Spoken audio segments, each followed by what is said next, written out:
Welcome back. Now that you've switched to manual mode, it's time to dive into one of the most important aspects of photography, exposure. Exposure determines how bright or dark your image is, and mastering it is key to capturing stunning photos in any lighting condition. Today, we're going to break down how aperture, shutter speed, and ISO work together to create a properly exposed image. Exposure is simply how much light reaches your camera's sensor. Too much light and your image is overexposed, or too bright with details washed out. Too little light and your image is underexposed. Too dark with shadows losing detail. Our goal is to find the perfect balance, and to do that, we need to understand the exposure triangle: aperture, shutter speed, and ISO. Let's break down each part of the exposure triangle and how it affects your image. Aperture, also known as the eye of your camera. Aperture controls how much light enters through the lens. It's measured in f-stops like f2.8, f5.6, f11. A lower f-stop, f2.8, lets in more light and creates a shallow depth of field, great for portraits. A higher f-stop, f11 or f16, lets in less light and keeps more of the image in focus, great for landscapes. Shutter speed, freezing or blurring motion. Shutter speed controls how long your camera's sensor is exposed to light. It's measured in fractions of a second, like 1/500th of a second, 1/60th of a second, or 1/10th of a second.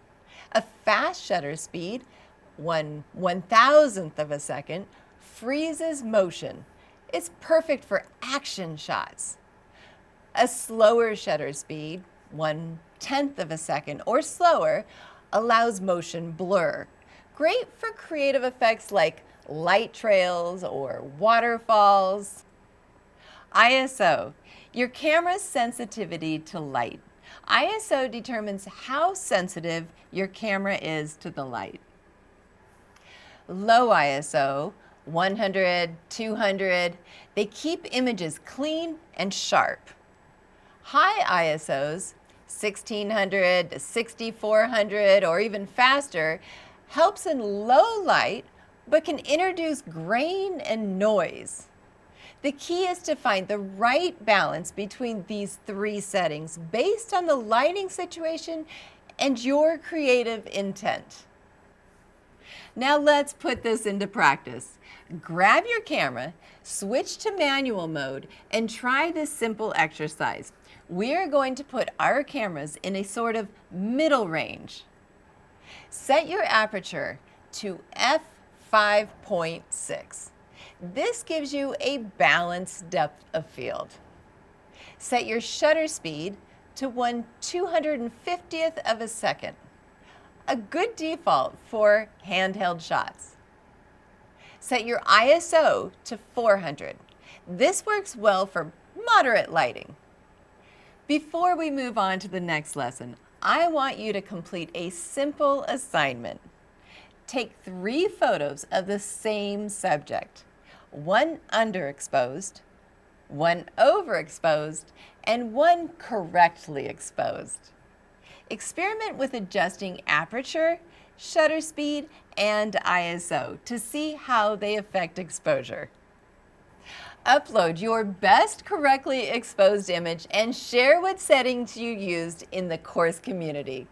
In the next module, we'll dive deeper into aperture and depth of field, where you'll learn how to create beautifully blurred backgrounds and tack-sharp landscapes.